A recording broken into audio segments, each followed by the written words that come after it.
Assalamualaikum warahmatullahi wabarakatuh. Mitra JIC yang sedang bergabung di Radio Jakarta Islamic Center 107,7 FM dan tentunya juga di Facebook Live Radio JIC.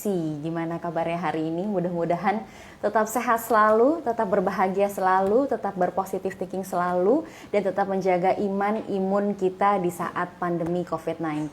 Dan tentunya sudah jelang Desember 2020. Di bulan Desember ini tentunya dalam rangkaian 17 tahun Milad Jakarta Islamic Center.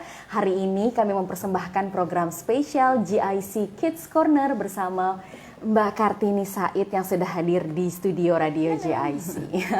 Tapi sebelum kita berkenalan ya Mbak ya, hari ini Zoma juga ingin mengingatkan kepada mitra JIC untuk selalu bergabung bersama kami dan bisa live interaksi tanya jawab. Betul. Ya, untuk mengirimkan komennya di kolom komentar dan jangan lupa diberikan likes-nya dan juga di-share tayangan ini. Dan tentunya untuk mitra JIC yang ingin nanti menonton tayangan ulangnya dapat melihat di Facebook Radio JIC atau dapat mengunjungi YouTube channel JIC TV. Jadi bisa juga di subscribe dan jangan lupa di give like-nya dan jangan lupa juga drop your comments dan di share video tersebut. Hari ini spesial sekali temanya bersama Mbak Kartini Said. Tapi sebelumnya Zoma akan kenalkan dulu ya, intip-intip sedikit. Ada di handphone. Mbak Kartini Said MSI, Mitra JIC. Beliau ini founder dari Aku Genius Learning Center dan praktisi talent mapping. Karena hari ini temanya adalah sesuai yang sudah ada di slide pada hari ini. Your children are special and very limited edition. Wah. Aku kalau ngomongin tema yang ini, aku selalu ingat sama anak-anak tuh kalau ditanya selalu optimis jawabannya ya Mbak Kartini ya. Kayak mau apa sih cita-citanya gitu. Pasti semua kayak dokter, pilot, suster gitu banyak banget. Terus semuanya tuh serba dimulai dari kecil gitu.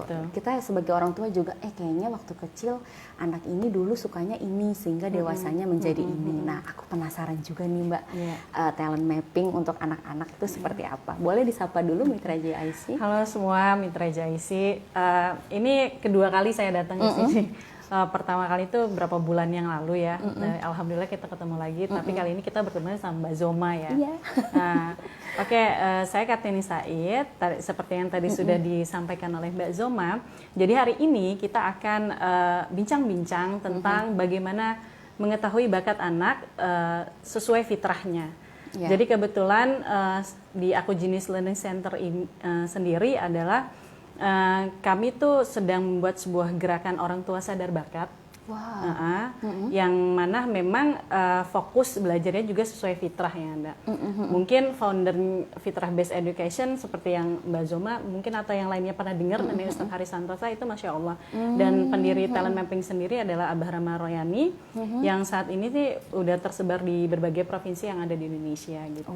Nah Alhamdulillah saya diundang dengan Mbak Zoma dan juga Radio GIC untuk memperkenalkan apa sih sebenarnya talent mapping itu dan bagaimana sih kita mengimplementasikannya kepada anak-anak khususnya mungkin balita atau anak-anak yang SD atau yang pre-akil balik seperti itu ya.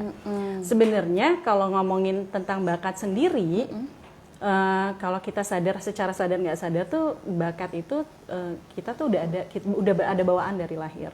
Dan itu, jadi kalau basicnya adalah kalau kita masuk ke dalam fitrah, jadi manusia itu memiliki 8 fitrah manusia. Fitrah manusia. Ya, ada 8 dan diantaranya adalah fitrah bakat. Dan kalau ngomongin tentang fitrah bakat, berarti kan sudah ada ya dari lahir. Istilahnya mah Allah tuh udah ngedownload gitu di dalamnya. Tinggal orang tua menginstalnya. Jadi udah ada softwarenya. Tinggal kita nih yang nginstalnya nih gimana nih caranya. Nah, nanti di sini kita akan bahas. Mudah-mudahan sampai ya waktunya ya. Karena 1 jam kurang. Mudah-mudahan sampai waktunya kita nanti akan bahas gimana kegiatan apa aja dan bagaimana cara mengobservasi bakat anak yang sudah ada. Tapi sebelumnya kita akan menyatukan persepsi dulu. Oke, siap. Oke. Slide selanjutnya silakan. Ini temanya menarik banget ya Mitra. Jadi anak itu tuh limited edition gitu.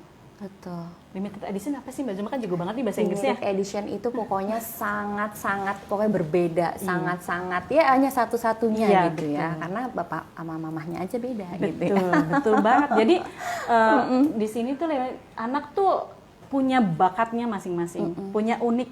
Makanya sebenarnya kayak Aku Jenis Learning Center itu berdiri dari kita tuh percaya, kita tuh punya perspektif atau pemahaman bahwa anak tuh punya bakatnya masing-masing dan jenius dengan caranya masing-masing.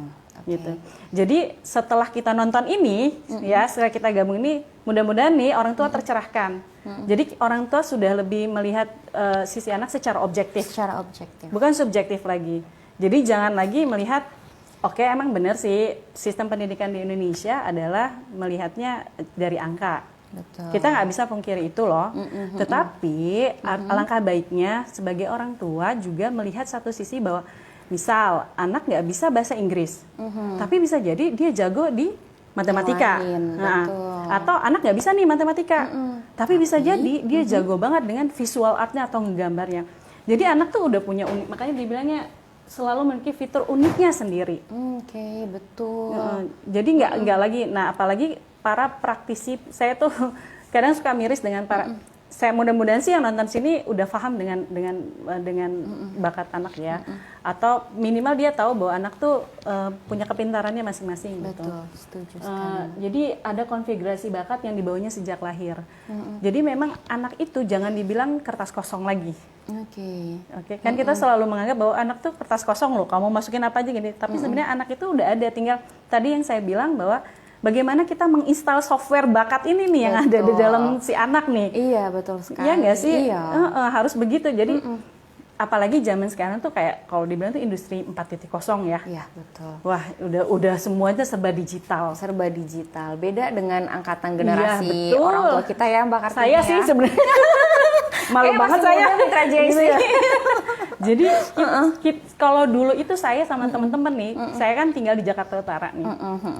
Kalau misalnya saya janjian di Blok M, nggak pakai handphone loh, tapi beneran ketemu gitu. Iya, betul. Bener-bener ya udah jam segini ya, jam 11 ya, di Blok M ya, ya udah. Tiba-tiba kita ketemuan bener-bener jam 11 gitu. Nah, kalau sekarang kan serba digital banget gitu kan, apa-apa janjian digital, pokoknya semua serba digital. Memang kita nggak bisa pungkiri itu gitu. Beberapa orang tua memang banyak mengeluh ke saya, gimana ya caranya supaya anak nggak bisa handphone, nggak kecanduan atau apa gitu. Betul. Ya kita nggak bisa yang namanya melarang anak, karena tiap hari kita, ayo orang tua yang nggak pernah pegang handphone ada nggak? Pasti semuanya pegang. Apalagi bapak-bapak nih demen banget main game ya, Iya. PUBG apa segala. Jadi maksud saya adalah kalaupun misalnya kita membatasi anak untuk nggak megang handphone, nah kebijakan orang tuanya seperti apa di rumah? Balik lagi ke orang tua. Karena orang tua di rumah tuh sebagai role modelnya anak-anak ya, Mbak Kartini. Betul banget. Kalau kita megang handphone aja, terus anak-anak ngelihatnya kita megang handphone ya, papa mama aja pegang, masa aku nggak bisa sih pegang gitu kan. Jadi semua balik lagi ke orang tuanya. Tadi install tadi adalah prosesnya salah satunya sebagai role model tadi ya, Mbak Kartini ya. Supaya anak terarahkan, jadi installnya seperti apa, settingnya bagaimana, pemeliharaannya seperti apa, dan lain sebagainya. Wah, menarik banget nih. Silakan. Selanjutnya, nah dalam Islam sendiri bakat itu memang sudah diketahui gitu. Jadi kita Al-Imam Ibnu Qayyim rahimahullah berkata ya, perkara yang sudah sepatutnya diperhatikan oleh orang tua adalah keadaan si anak, potensi apa yang dia miliki, bakat apa yang terpendam pada dirinya, maka orang tua hendaknya mengetahui bahwa untuk bidang itulah anaknya diciptakan. Jadi kita fokus di situ, fokus pada, saya selalu bilang ke orang tua, fokus pada kekuatan anak bukan kelemahan anak. iya, setuju. Kalau ada kelemahan, siasati itu gitu. Siasatinya bagaimana? Siasatinya nanti aja. Untuk anak-anak lebih baik fokus aja pada kekuatannya. Potensi kekuatan anak itu luar biasa. Jadi salah satu ada namanya Gallup. Gallup itu adalah consulting internasional yang ada di Amerika. Mereka memang meriset tentang bakat ini, tentang talent mapping ini, dan ternyata dalam satu diri anak manusia terdapat 34 bakat. Wow. Ada 34 bakat yang sudah bakat. dipecah. Dan salah satunya 114-nya adalah kegiatan yang menstimulus 34 bakat itu. 34 bakat itu. Tapi untuk anak-anak sendiri nanti kita akan saya sudah persiapkan itu ada 15 kegiatan panca indera yang nantinya orang tua bisa pakai itu untuk melihat atau mengobservasi anak-anaknya di mana nih bakat anaknya nih. Seperti itu ya. Jadi di Islam sendiri fokusnya tuh udah ke situ gitu. Jadi nggak usah ngerasa ini buatan barat ya, ini enggak. Aman, ya. Karena kita masuknya adalah udah fitrah bakat gitu. Iya. Betul. Kan ada 8 ada fitrah keimanan, fitrah belajar, seksualitas. Nah, bakat adalah salah satunya. Tapi setuju sekali sih Mbak Kartini. Maksudnya kita memang melihat bakat anak-anak tuh dari sedini mungkin. Kenapa? Karena nanti ketika sudah dewasa itu mereka sudah punya pendapat mereka, pendirian mereka masing-masing, pikiran mereka masing-masing. Sehingga kalau dari kecil kurang ditanamkan hal yang memang tadi orang tuanya harus peka, itu sayang gitu. Iya, Pada betul. akhirnya nanti ujung-ujungnya kita kayak menyesal ya, kenapa dulu nggak begini, kenapa dulu nggak begitu. Jadi kita bisa cegah mulai dari sekarang. Apalagi orang tua sekarang milenial semua nih. Kemarin update semua ya, kemarin Mbak ya. kebetulan saya diundang di Bekasi itu untuk ngadain acara, tapi untuk emak-emaknya kemarin itu. Jadi ibu-ibunya Mahmud ya, ya, Mahmud muda. yang memang mereka pengen banget gitu istilahnya, apalagi ini akhir tahun ya, resolusi lah istilahnya, resolusi betul. 2021 gitu. Jadi gimana caranya anak saya nih berbakat gak sih? Kadang kan kita ada gitu ya, anak saya nggak ada bakat nyanyi loh, suaranya nggak bagus. Kadang kan secara spontan kita kadang-kadang ngomongin gitu ya. Tapi tenang aja, walaupun nggak ada bakat nyanyi, insya Allah ada bakat di yang lainnya. Bidang yang lainnya. Lalu kalau misalnya kita sudah tahu, tapi kita dipaksakan, misalnya anak kita nggak ada bakat yang tadi dibilang, nggak ada bakat nyanyi misalnya. Nah, kita paksakan. Ada lagi jawabannya dari Ibnu Qayyim. Slide lanjut. Nah, apabila anak dipaksa untuk menyukai suatu bidang yang bukan bakatnya, maka dia tidak akan meraih kesuksesan di bidang itu. Iya, betul. Luputlah darinya apa yang sebenarnya merupakan potensi dirinya. Jadi, kalau kita mau tahu anak saya bakatnya kayaknya nulis nih ya, ada indikator dari bakat itu, ada 4 E-nya. Jadi ingat 4 E. Enjoy itu ketika dia mengerjakan sesuatu, dia enjoy aja gitu, sampai lupa waktu gitu. Kadang kalau mau sholat, kita ingetin gitu, Bang udah masuk sholat. Oh iya Umi gitu misalnya, enjoy. Lalu yang kedua adalah excellent. Lalu ada earn, yang satunya enjoy, saya lupa satunya tuh. Jadi ada 4 E itu. Nah nanti kita, kalau saya ingat nanti saya iniin lagi ya. Nah dari 4 E ini, kalau misalnya dia berbinar-binar menceritakan sesuatu, pasti orang tua pernah nggak sih ketika anaknya melakukan suatu kegiatan, dia cerita dong sama orang tuanya kan, apalagi sama ibu dia cerita. Betul. Terus matanya berbinar-binar, misalnya ngelihat semut. Bunda-bunda aku tadi ngeliat semut, lo keren banget loh semutnya. Terus semutnya jalan beriringan, terus dia kayak cium satu. Nah itu bisa jadi dia ada bakat. Kalau dari 15 kegiatan itu jatuhnya dia mengamati, ada explorer namanya dari kegiatannya itu. Nah disitulah nanti bundanya nih atau orang tuanya yang ketika ditanya situ, dia masukkanlah wawasan tentang semut itu gitu. Nanti terlihat tuh anaknya, oh iya, misalnya oh iya Kak, semut itu ternyata dia koloninya memang kalau ketemu tuh salaman, dia tuh begini, mereka tuh pekerja keras, dimasukin gitu wawasan itu gitu, sehingga si anak nantinya dibangun daya kritisnya dia, nanti kan imajinasinya terus berkembang tuh anak. Jadi jangan takut kalau anaknya aneh-aneh nanya begini, emang begitu anak tuh imajinernya tuh tinggi banget gitu. Betul. Jadi nggak usah takut ya. Gitu. Iya. Betul sekali. Lalu apa yang harus dilakukan para orang tua?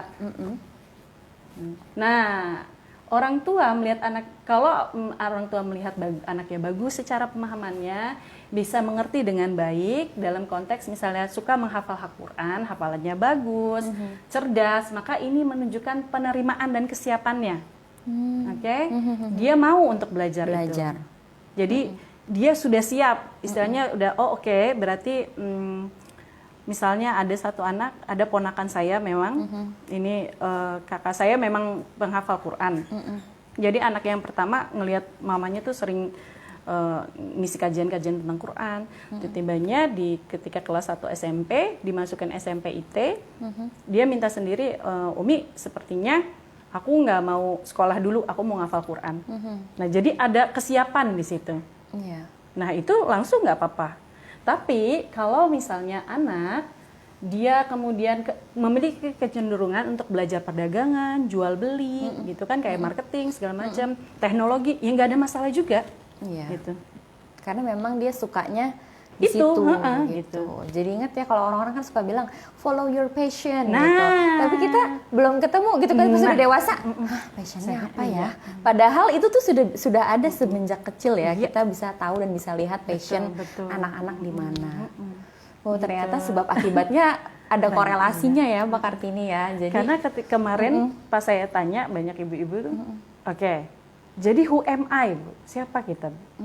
Gak ada yang tahu kita siapa. Taunya kita manusia aja. Kita beda aja sama hewan. Allah menciptakan kita gitu. Tapi ketika kita sudah tahu passion kita, misi kita ke depan, tugas kita sebagai manusia apa, insya Allah tuh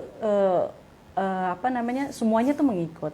Nah, makanya kenapa penting sekali kita mengarahkan anak kita mau jadi apa gitu. Oke, Gitu. itulah kenapa ya orang Iya. tua punya tanggung jawab dan tugas atas anak-anak yang sudah Betul terlahir. sekali. Oke. Nah, bisa dimengerti nggak di sini? Ceritanya di suatu hutan. Saya jadi kayak Mbak Zoma nih cerita. Di suatu hutan nih ada anjing, ada singa laut, ada ikan, ada gajah, ada penguin, ada monyet. Adalah hakim nih di depan. Agar adil katanya. Peserta harus menjalani ujian yang sama. Silakan Anda panjat pohon. Kira-kira siapa yang menang, Bu? Mbak Zoma, siapa yang menang? Monkey kayaknya ya. Mungkin nggak kalau gajah naik pohon? Enggak. Apalagi kalau ikan naik pohon. Wah, kita quote itu sering banget tuh. Katanya Albert Einstein tuh yang ituin ya. Mungkin nggak? Kelepek-kelepek ikannya nanti. Inilah sistem pendidikan kita di Indonesia. Oke. Menyamaratakan. Dan sedikit banyaknya orang tua ikut-ikutan dengan itu. Kamu coba kayak jago matematika ya, coba ya. Itu anak itu tuh, dia 9 loh, kamu cuma 7. Nah. Ada yang begitu. Ada ya? Atau mungkin lagi trennya kursus apa, anaknya digiring kursus itu. Padahal capek gitu. loh. Udah kursus piano, udah kursus bahasa Inggris, udah kursus matematika, kursus apa lagi, ke karate, udah ini segala macam. Wah. Dengan dalih ini untuk masa depanmu gitu ya. Aduh. Masa depannya kemana, Bu? Itulah yang belum kebaca oleh orang tua. Banyak kan kasus kemarin ya, berapa bulan yang lalu ya, yang orang tua sampai ngebunuh anaknya. Di luar provinsi, di luar Indonesia sih ya, di salah satu provinsi, saya lupa provinsi mana. Saking mungkin ibunya stres, ada banyak anak, dan stres juga karena pandemik. Betul. Jadi si anak nggak bisa-bisa diajarin, malah dibunuh ya, sampai meninggal, dipukulin. Belum lagi yang kemarin kasus di luar negeri kan banyak anak bunuh orang tua. Karena apa? Mamanya yang super perfeksionis, karena maunya anak masa depan belajar, ternyata anaknya akhirnya nggak kuat. Iya. Ada juga satu kasus di Indonesia juga, sampai anaknya masuk rumah sakit jiwa karena wah nggak kuat banget. Orang tuanya maksa ini itu gitu. Iya. Jadi siapa yang mau disalahkan? Karena notabene-nya orang tua nggak pernah mau disalahkan. Iya. Saya udah jadi orang tua, anak saya 2, dan mungkin alhamdulillah saya sudah sadar dengan itu. Jadi alhamdulillah saya nggak terlalu ngotot-ngotot banget. Dari dulu juga, alhamdulillah sih didikan ayah saya nggak pernah yang namanya kamu harus nilai sini, harus nilai segitu, nggak pernah. Jadi ayah saya cuma bilang yang penting kamu naik kelas, udah gitu doang. Iya, betul. Iya. Kayak perlombaan sebenarnya, kalah menang itu urusan belakang, yang penting pengalaman. Selalu seperti itu. Nah, mungkin untuk yang sekolah-sekolah swasta ya, kalau sekolah negeri kan memang udah agak ini dari pemerintah ya. Mungkin sekolah-sekolah swasta kan dia bisa masukin beberapa kurikulum baru, bisa loh masukin yang seperti ini. Jadi nggak terlalu terkungkung dengan nilai ya. Gitu. Nah, kalau dari contoh ini, pasti yang menang cuma si Monkey kan. Banyak hal itu. Berarti kayak misalnya anak-anak yang bisanya dia gambar, nggak mungkin sama dengan yang jago matematika. Betul. Anak-anak yang dari segi bahasanya bagus, ya nggak mungkin sama dengan anak-anak yang jago sains gitu. Jadi lihatlah sisi ini. Makanya kenapa saya bilang ketika kita sudah mempelajari talent mapping, kita akan menjadi orang tua yang sangat objektif. Betul. Bahkan melihat anak sendiri maupun anak orang lain. Iya, jadi nggak ada perbandingan antara anak dengan anak yang lainnya. Betul ya. sekali. Apalagi sekarang udah semua serba gampang, kita ambil gadget, ambil smartphone, semua sudah bisa dicari informasinya. Jadi udah bukan zamannya lagi kita banding-bandingin gitu ya Mbak Kartini, tapi kita menemukan apa sih yang sebenarnya ada berbakat dari anak-anak. Betul sekali. Wah, menarik. Selanjutnya mungkin ya. Nah, fitrah bakat. Tadi udah disampaikan di awal bahwa setiap anak adalah unik, dengan mereka masing-masing memiliki sifat bawaan yang unik. Ya, lanjut aja. Nah, ini adalah kita masuk sekarang ke ciri-ciri bakat. Ada namanya yearning, rapid learning. Yearning adalah anak yang tadi saya bilang dia masuk ke dalam enjoy. Jadi ketika si anak melakukan sebuah kegiatan, dia lupa waktu. Saking enjoynya. Kita kadang pernah nggak sih begitu? Yang dewasa kadang gitu ya, gue enjoy banget sih ngerjain ini, aku enjoy banget sih ngerjain ini. Nah, ternyata itu masuk ke dalam ciri-ciri bakat gitu. Baru ciri-ciri ya. Yang kedua adalah rapid learning, penyusuan anak terhadap aktivitas yang sulit. Maksudnya begini, misal para orang tua membuat sebuah kegiatan untuk anak, tapi ini agak sulit nih. Nah, biasanya kalau misalnya kita ada bonding dengan anak atau ada keterikatan dan dekat dengan anak akan ngeluh ke kita dong. Mama ini kenapa sih kok ini sulit banget ya, misalnya gitu. Nah, nanti kita sebagai mentornya nih di rumah, kita akan memberitahu misalnya, iya ini tuh harusnya begini Kak, begini. Kita akan lihat apakah dia menyesuaikan itu. Oh oke, berarti aku harus begini ya. Nah, kalau kayak begitu berarti itu ciri bakat tuh. Iya. Dia menerima dan dia menyesuaikan itu gitu. Berarti dia, oh oke, berarti kayak begini ya Mi. Oh iya, yaudah coba deh aku coba. Nanti dia coba. Oh iya ketemu gitu. Jadi dia nggak gampang menyerah, maksudnya gitu. Kan ada yang anak nggak susah. Iya, gitu. ada kan yang gitu. Nah, ya kalau misalnya dia nggak gampang menyerah, maka dia masuk ke dalam ciri bakat. Selanjutnya ada flow. Jadi ketika mengerjakan suatu kegiatan, ya udah dia lupa waktu, dia enjoy banget. Ketika susah dia coba menyesuaikan. Udah kerjain aja, tiba-tiba ada hasilnya. Itu namanya flow. Nah, masuk tuh ke ciri bakat. Lalu ada glimpse of excellence. Jadi aktivitas anak memperlihatkan keunggulannya, mendapatkan hasil yang selalu istimewa, selalu membanggakan buat orang lain terkesima. Jadi biasanya kayak anak saya tuh yang pertama umur 11 tahun, kebetulan homeschooling. Jadi anak saya itu sekarang dia lagi buat animasi. Dan saya nggak pernah ngajarin itu. 5 tahun sekolah di sekolah formal, tapi kemudian akhirnya saya keluarin. Dan sekarang kelas 6 SD baru sih homeschoolingnya, dan saya masuk ke homeschooling. Dan memang sekarang ini saya lagi coba untuk fokus untuk buat portofolio bakatnya dia gitu. Nah ini salah satunya adalah pas dia buat sendiri, dan saya ngambil tutor memang dari luar untuk supaya bakatnya membantu dia gitu untuk ilmu ini animasi.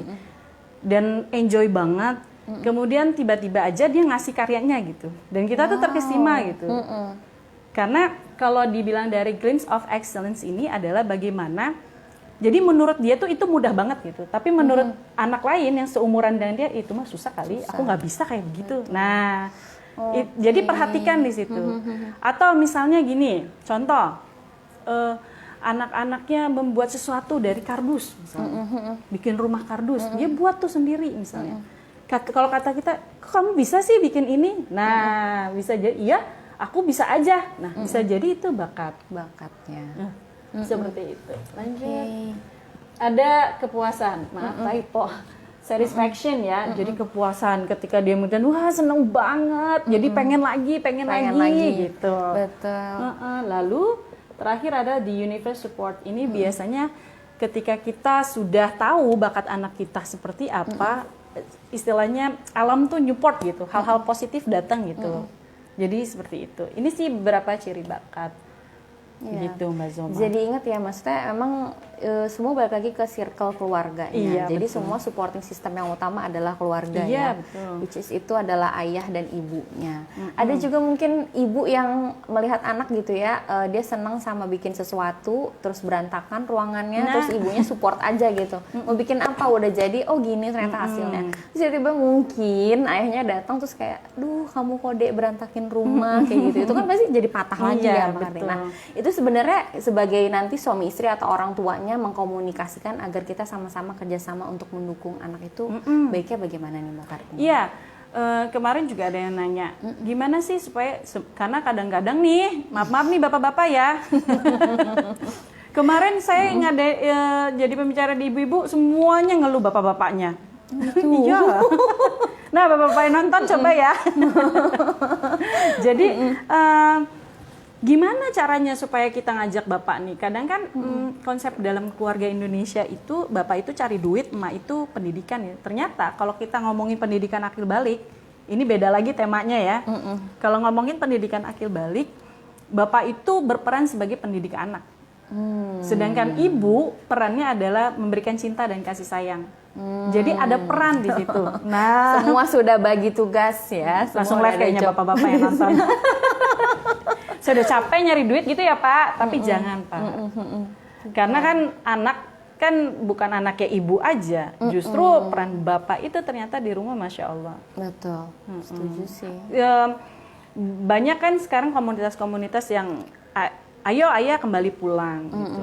Jadi jangan istilahnya oke kita nyari duit, tapi tetap aja ada kewajiban bapak dalam memberikan hak kepada anak. Iya, jangan sampai malah jadi fatherless Nah, betul. country gitu ya di Indonesia. Jadi benar-benar harus ada keterikatan antara ibu dan ayah untuk anak-anaknya. Betul sekali. Karena kalau ibunya biasanya udah ngomong sekali pasti kadang dicuekin. Tapi kalau ayah udah ngomong sekali langsung gercep gitu ya. Itulah kekuatannya power of bapak di rumah gitu Ayo ya. Pak balik ya, pulang ya. Lanjutnya kita bisa mengulik apa lagi nih untuk bakat anak-anak.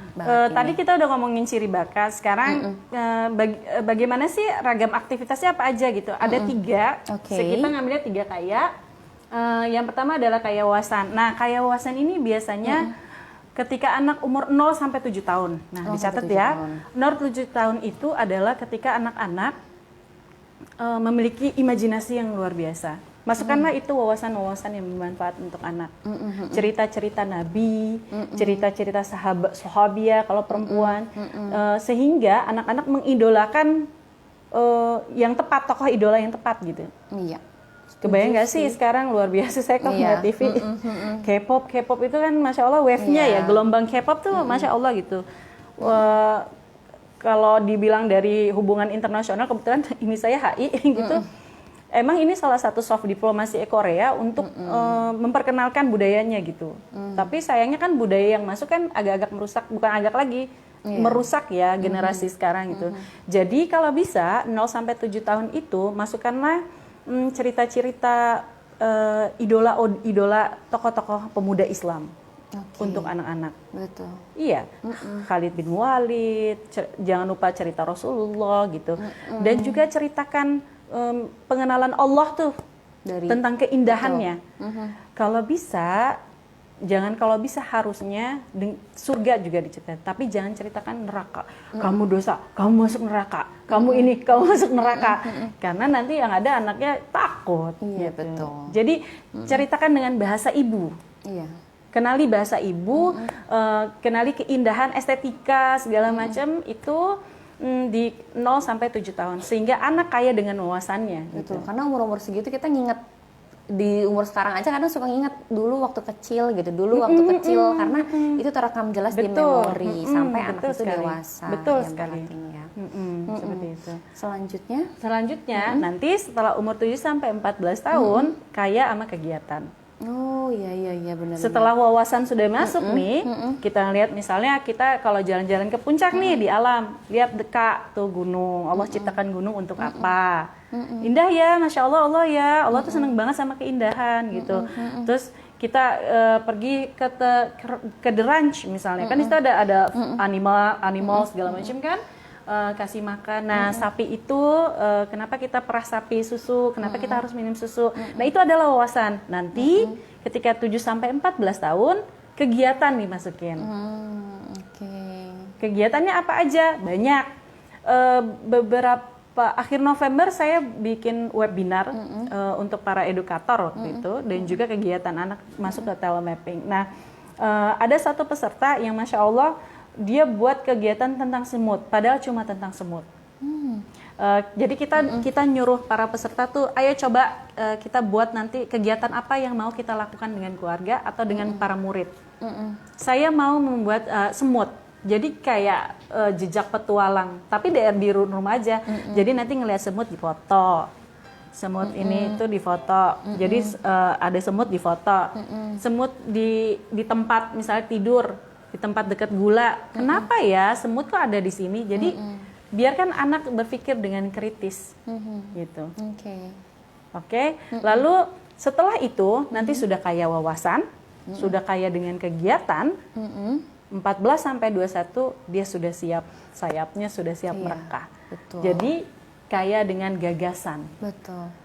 Kita Kadang aku juga mikir sih kayak dulu waktu umur 21-an gitu, kayak kok dia bisa sampai sehebat itu eksplorasi di apa yang dia bisa lakukan gitu. Kok aku 20 sampai 21 gini-gini aja gitu ya. Kadang suka kayak gitu. Tapi ternyata itu mungkin ada yang memang orang tua udah jeli, udah terkonsep mappingnya gitu. Dan ini sama sih kalau misalkan di luar negeri juga, ternyata orang tua itu sudah melek terhadap bakat anak-anak mereka, bikin map untuk anak itu nanti perjalanannya seperti apa gitu ya. Walaupun memang kita nggak tahu umur bakal panjang atau enggak, tapi mereka tahu nanti tahun segini seperti ini, tahun ini, bahkan sudah sampai sejauh itu gitu ya. Dan akhirnya nanti jatuh lagi pada diri kita masing-masing sebagai orang tua untuk bisa melihat bakat anak tersebut. Betul sekali. Itu jadi, menarik banget. Iya, jadi temanya. Di 14 sampai 21 itu anak udah siap magang. Magang loh. Iya. Anak SMP magang, itu undang-undang ketenaga kerjaan. Kan gak diupah, Bu. Kan ada yang begitu ya kalau ada yang ini. Makanya anak saya di umur 11 ini, saya udah ngumpulin portofolio bakatnya. Karena dia kemarin kan lagi buat anime. Saya kumpulin sketsa-sketsa yang udah dia buat dan animasinya. Buat nanti pas pada saat dia sudah SMP, saya masukin ke tempat magang. Gitu. Jadi udah siap di situ. Karena dia yang pertama tadi yang saya bilang ya Bu, 0 sampai 7 tahun udah kaya dengan wawasan. Oke? 7 sampai 14 tahun kaya dengan kegiatan. Kegiatan ini karena anak-anak kan biasanya bosenan. Biasanya kegiatan, saya lagi suka masak nih, tiba-tiba besoknya lagi ini aku lagi suka nyanyi nih, aku lagi suka dansa nih. Nah, dari sini nanti kita bisa ngelihat gitu. Nanti kalau masih ada waktu kita akan bahas 15 kegiatan itu. Nah, untuk sementara ya di kayak gagasan ini yang tadi saya udah bilang, mereka sudah siap bareng dengan para ahli. Gitu. Mereka sudah siap dengan magangnya tadi itu, kemandirian mereka sudah diasah dengan itu. Jadi anak sudah akil dan balik.